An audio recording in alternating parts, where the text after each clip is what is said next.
Chapter 8 Wisdom. Perseverance, 500. M% of the power to reach godhood. Enables acquisition of browsing level 1 information regarding anything in the user's range of perception. In addition, the user will gain the ability to surpass the W system and interfere with the MA field.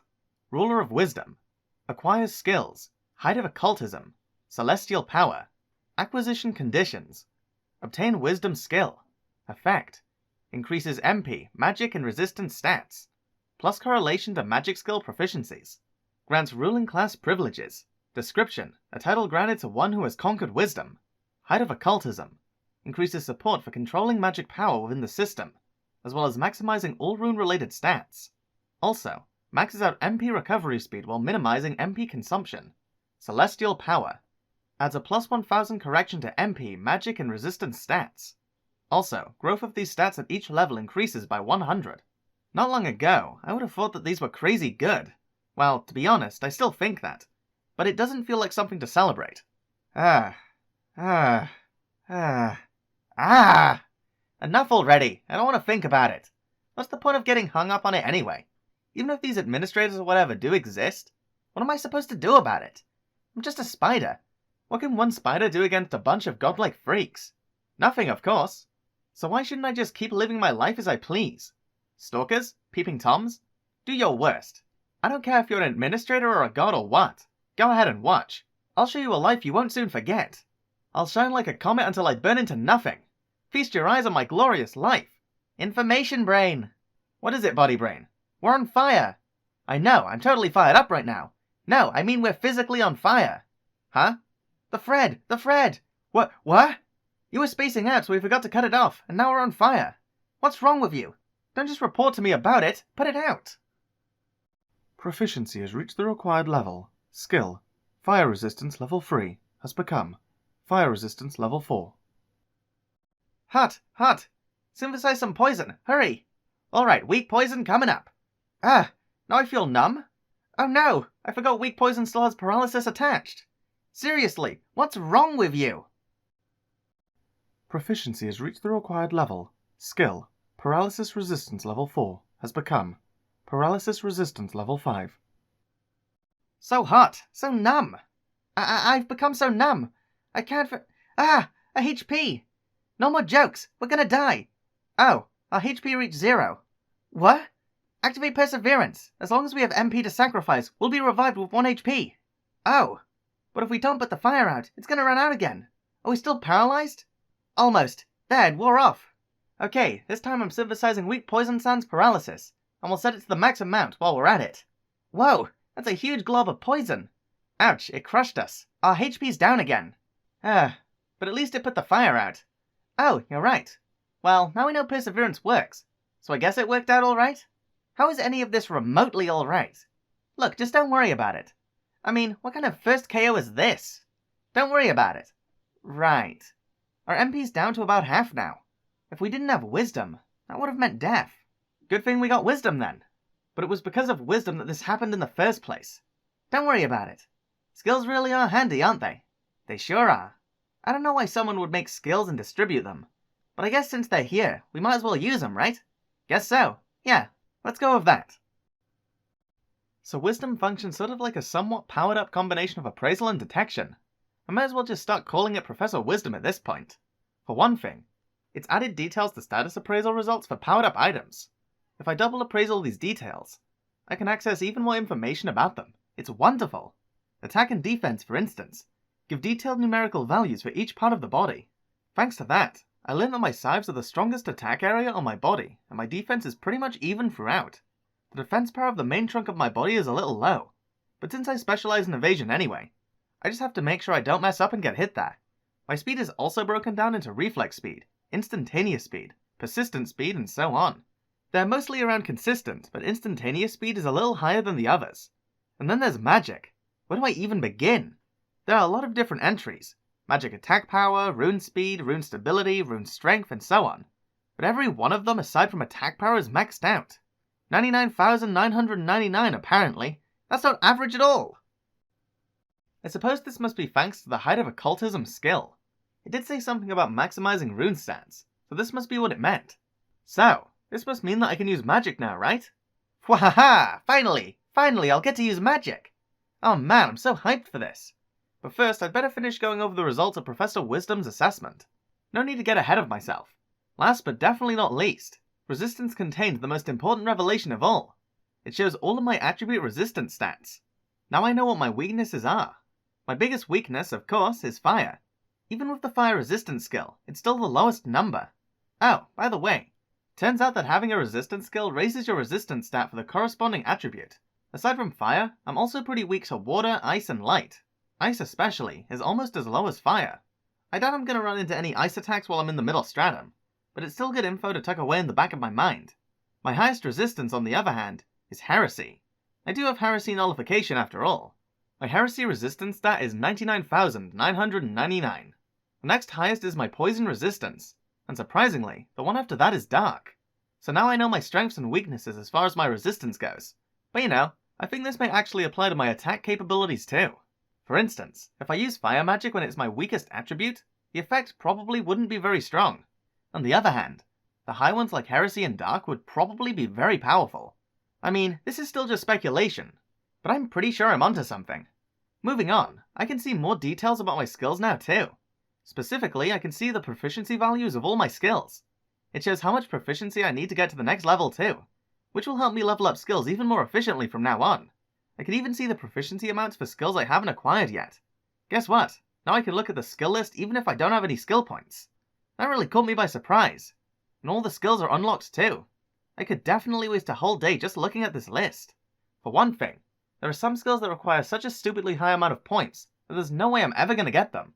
In exchange, of course, they're incredibly powerful. But I don't think it's going to happen. I wonder if I should stop jokingly calling it the Divine Voice Temp. Nah, might as well stick with that. Oh, right. Where was I? Yeah, so as it turns out, there really is an immortality skill, you know? So I asked the Divine Voice Temp how much it costs as a joke, and the answer was 1,000,000 points. Unreal. I'm never getting that. But unattainable skills aside, there were some good ones that actually seem achievable if I try hard enough. So I think I'll save up and get them. I'll be using points for Evil Eye skills for a while, but once I'm finished with that, and have some to spare, I think I'll expand my repertoire. As for the new and improved detection, turns out that I can now appraise information I sense with detection. However, because the information provided by Mr. Detection is already pretty detailed, there's usually no need to appraise it further. So while it doesn't seem particularly useful at the moment, there's certainly no harm having it, and it might still come in handy someday. Finally, and most important of all, an auto-mapping function was added. OMG! And I can even view maps of everywhere I've been since I was born, even before I had Professor Wisdom. This is amazing, seriously. The parts of the Great Elro Labyrinth where I've just been wandering around randomly all the time are now totally clear to me on this map. This labyrinth is way too big. There's a partial map of the upper stratum where I started, the lower stratum where I fell, and the middle stratum where I'm currently traveling. When I tried putting them all together to get an idea of the scale, that alone was easily the size of Hokkaido. And that's just a fraction of this place? Anyway, based on my estimation of the distance from the middle to the upper stratum, I think I still have a long way to go. It's only an estimate, and maybe I'll get lucky and find a shaft leading upward or something. But I think I'm better off assuming this is going to be a long trip. Oh, and that mysterious garbled skill is still impossible to appraise. Man though, I thought I was going to die back there. In fact, speaking in terms of HP, I'm pretty sure I actually did. Without perseverance, I would have died for real. Imagine actually suffering such a stupid death. So much for a glorious end. Mr. Administrator, if you saw all that, could you please delete it from your log? Thanks a lot. Anyway, I did unintentionally confirm the effects of perseverance at least. Rather than being resurrected if my HP runs out, it's more like once my HP hits 0, my MP starts getting used up instead. Judging by how much my MP went down when I was on fire earlier, I think that basically my MP temporarily serves as my HP. So whatever damage would have affected my HP gets subtracted from my MP instead. It's sort of like my HP and MP are stuck together. So if I get hit with a really big overkill attack, my MP could all get drained at once too. But thanks to Celestial Power, my MP is crazy high now. So I guess I've actually become pretty tough. However, since I also have to use MP for its original purpose, it's probably best to only think of that as emergency insurance. So, thanks to Celestial Power, my magic stats are all crazy high now. It'd be a waste not to use it, right? That's where Height of Occultism comes in. Oh yes. This skill is the ultimate version of magic power operation, the skill I've wanted for so long. The last piece of the puzzle that is using magic.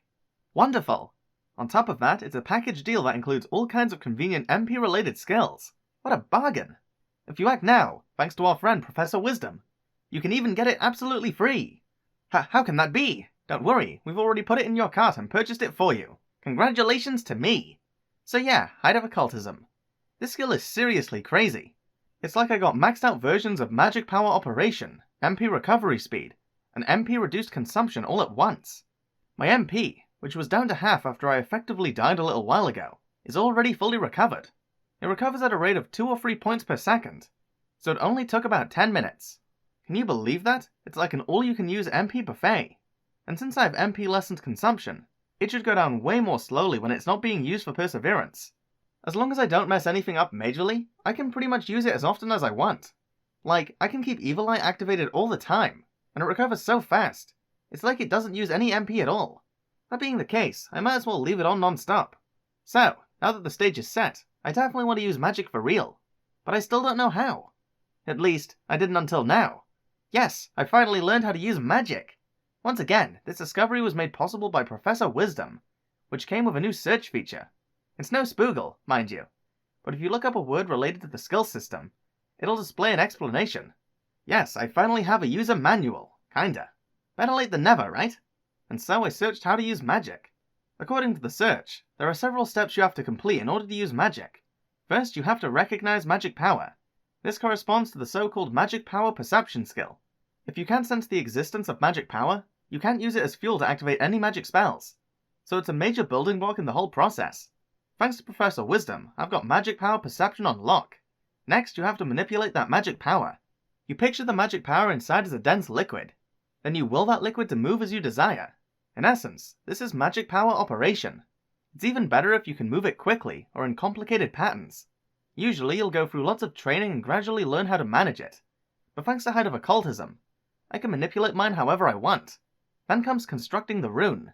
Each variety of magic has its own set, so you choose the corresponding rune, which is then automatically formed for you. Once it's constructed, you picture it sort of like a pipe, I guess. The construction speed also varies based on your stats. Again, since all my rune stats are maxed out, the runes get generated the instant I select it. Seriously, it's like I'm using a cheat code. Finally, you pour some magic power into the completed rune, and the magic is complete. It sort of feels like a liquid flowing through a pipe. When the liquid reaches the end, it finally becomes a phenomenon that affects the physical world. At that point, if you increase the amount of liquid flowing into the pipe, the attack power of the magic increases, and if you increase the speed, it shortens the amount of time it takes to activate. However, that also applies an extra load to the pipe. Depending on its thickness, there's a limit to the amount of liquid the pipe can hold at a given time. Therefore, it has to be made sturdily, or it can burst under the pressure. If that happens, the rune can't bear the load, so the spell might misfire or even backfire. More advanced magic has longer and more complicated runes, so the chances of accidents becomes higher. To stabilize the rune, you have to build a bigger, stouter pipe. This is no longer a problem for me either, thanks to Height of Occultism. You have to go through this whole process just to activate a single spell. But here's the thing, since I have Height of Occultism, I don't have to bother worrying about any of that junk. I can operate my magic power as easily as I move my body. And as soon as I select a spell, an optimal rune is forged instantly. I can activate magic as easily as pouring water into a glass. Since there aren't any monsters handy at the moment, let's try out a spell with easy to test results. Guess I'll start with the level 2 poison magic spell, Poison Shot. Heretic magic is no good without a target, and frankly, shadow magic doesn't seem like it'd be that impressive. As for abyss magic, yeah, I feel that's a tad too advanced for my first try. Alright, here goes. Construct rune, fill it with magic power, Poison Shot, activate. Almost instantly, something black and round appears before my eyes and streaks forward. Oh, whoa! It was so easy it was almost anticlimactic, but still, I used magic. Awesome, I'm kinda moved. Poison Shot doesn't seem very powerful though. It doesn't utilize my deadly spider poison after all. Apparently, instead of using my poison, this poison magic spell generates and fires its own. As opposed to my deadly spider poison, it employs a blend developed exclusively for this spell. Yet even with my crazy magic attack power, it still isn't as strong as my deadly spider poison. If I use more magic power, I could make it stronger, but in that case, I'm better off just using poison synthesis. So even though I have this magic, it might not come in handy very often. Well, next up, I'll test out the level 1 poison magic spell, Poison Touch. It's supposed to be a spell that causes poison damage to anything you touch, but I should have known there'd be a catch. At first, I thought it was pretty strong for a level 1 spell, but go figure, it also hurts me. It's another suicide bomber technique. Is it just me, or do I have way too many of those?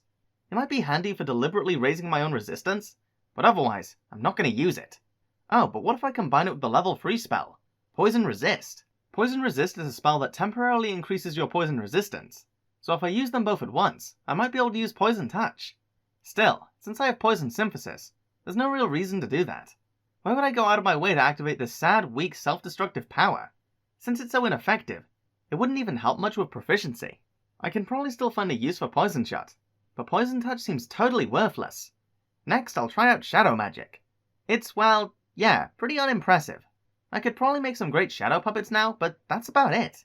I can't test Heretic Magic without a target, so I'll have to try it next time I run into a monster. Although, since it's kind of a mental attack, I don't know if I'll be able to tell whether it's working just by looking. Lastly, there's the final boss lurking in the back, Abyss Magic. The thought of trying this makes my heart pound, for various reasons. I mean, it's gotta be pretty crazy, right? When I got Professor Wisdom, I tried appraising it one more time, but the description was unchanged. I still have no idea what the spells actually do. Obviously, it's some kind of advanced dark magic, but that's pretty much all I know. It could be a really powerful asset if I learn how to use it, but not knowing what it might pop up is pretty disturbing. Thanks to Height of Occultism, I'm not too worried about failing, but it still scares me. However, out of all the magic skills I have, this is the most magical seeming magic of all. I mean, it's got that sinister dark arts kind of ring to it. How could I not get excited? Alright, let's start by trying the level 1 spell, Hellgate. Here goes, Construct Rune. Huh? Wait a second. Even with Height of Occultism, I still can't control it? Why is this construction so ridiculously difficult? Ugh, I can't do it. The stupid rune slipped out of my control and fell apart while it was still being formed. Like, how could that happen? Height of Occultism is supposed to be the best magic skill there is, just like the name implies. And even with that skill, I still can't do it? If it won't work for me, then how could anyone in the world use Abyss Magic? And if it's this hard to construct, what kind of crazy effects does it have? What's the point if even the level 1 spell is too hard for anyone to do? So if you use the level 10 spell, Hell of Treachery, would it end the world or what? Haha, I'm sure that's not the case, right? It can't be, right?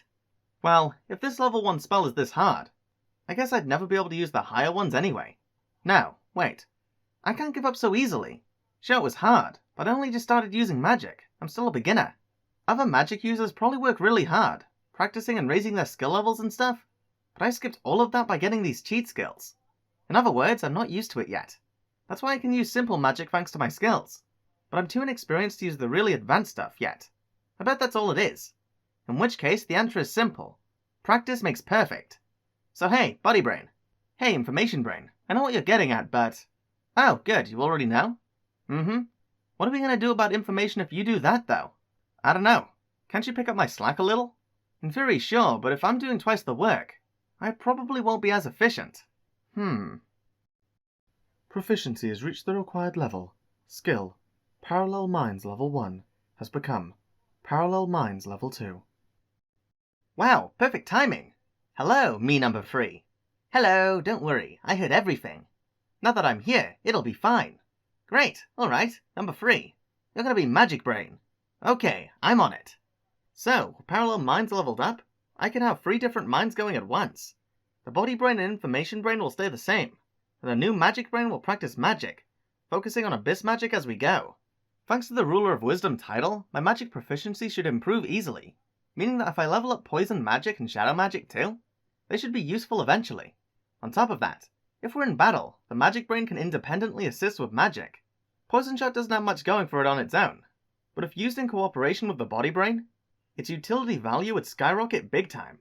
It can be used for all sorts of things, like diversions or sudden attacks. And Information Brain's role in assessing the situation is important too. We're like the Holy Trinity here. Man, I'm impressed with myself all over again. My stats have gotten way higher, and now I can move around and shoot magic at the same time. I know I wouldn't want to fight me, would you? Wow, am I super strong or what? All things considered, my Middle Stratum campaign is going pretty well. I've defeated a ton of monsters, leveled up a bunch, and my skills are growing too. In the meantime, Overeating finally reached level 10. I braced myself wondering if Gluttony would be next. But instead I got... Gorge, allows the user to ingest food beyond normal limitations. HP, MP, and SP will recover accordingly. In addition, the excess can be stockpiled to surplus. Surplus is stored as pure energy, so the user will not gain weight. The amount that can be stocked increases with higher skill levels. Well, it's not gluttony, but it's still pretty amazing. Basically, instead of just being stocked as SP like with overeating, it's also applied to HP and MP. The amount that can be stored for those is lower than for SP, but that doesn't make it any less impressive. Really, any increase to my low HP is enough to make me happy, and with the effect of perseverance, when my HP and MP improve, so do my chances for survival. I already have an excessive amount of MP, but if I can stock on top of that now, so much the better. I don't really benefit from the not gaining weight part though. I mean, I didn't gain weight before either. I wonder why. The description of overeating said the user gains weight in proportion to how much they stock, but even when I stuffed myself as much as I could, I never gained any weight. I don't know if it's some special predisposition because I'm a spider or something, but since now it's more certain that I won't gain weight, I guess there's no reason to worry about it. That's right, before the skill leveled up, I had reached the max amount of possible overeating stock. The amount increased by 100 with each level, stopping at 900. Now that it's evolved into Gorge, the upper limit's risen a bit more, but I'm guessing it'll stop again at 1000. It's probably my anti-wasteful nature as a Japanese person to feel like I need to use my SP once I can't stock anymore, which is why I've been trying to consume as much SP as possible with my normal movements. Specifically, by jumping or running as I move forward. By doing this, I also earn proficiency for skills like Skanda. As a result, both that skill and some others have leveled up. Instantaneous and Persistent advanced that way too, and finally maxed out. They evolved into Acceleration and Durability, respectively, adding a multiplier to the growth rate of the corresponding stats. With that, I now have plus corrections on all my stats whenever I level up. Although my magic-related ones already progressed insanely quickly thanks to Wisdom, I'm already plenty fast thanks to Skanda. I'm supposed to be a high-speed physical type, but looking at my stats, I seem more like a high-speed magic type. Professor Wisdom is the main reason for that, but I can't say for sure whether I've actually become a magic specialist now. I mean, even though my magic-related skills have all gotten better, they're still not as strong as Deadly Spider Poison. So when I'm in a serious scrap, Deadly Spider Poison is my main trump card while magic is more like a support skill. There really isn't much I can do about that. My Spider Poison and Spider Thread are the two main reasons I've come this far in the first place after all. If magic appeared out of nowhere and surpassed them just like that, it'd feel like all that hard work had been for nothing. I want to use my threads again. Get me out of here already. When I reach the upper stratum, I'm going to build a home right away, and spend some time doing skill research there for a while. After that, I'm honestly not sure what's next. I know I'm not supposed to worry about it, but I can't quite put it out of my mind. Administrators, skills. If I want to know more about all that, I'd have to ask someone with more information. But what do the people in this world think of the administrators anyway? I have no idea. Really, if you think about it, I can't communicate with anyone here, huh? You've got me, and me. Yes, but you guys are just me. I'm talking about other people, like actual other people. Phew. Man, now there's enough idiots on board, it's extra hard for me as the information brain. AKA the only smart one. Anyway, yeah, communication.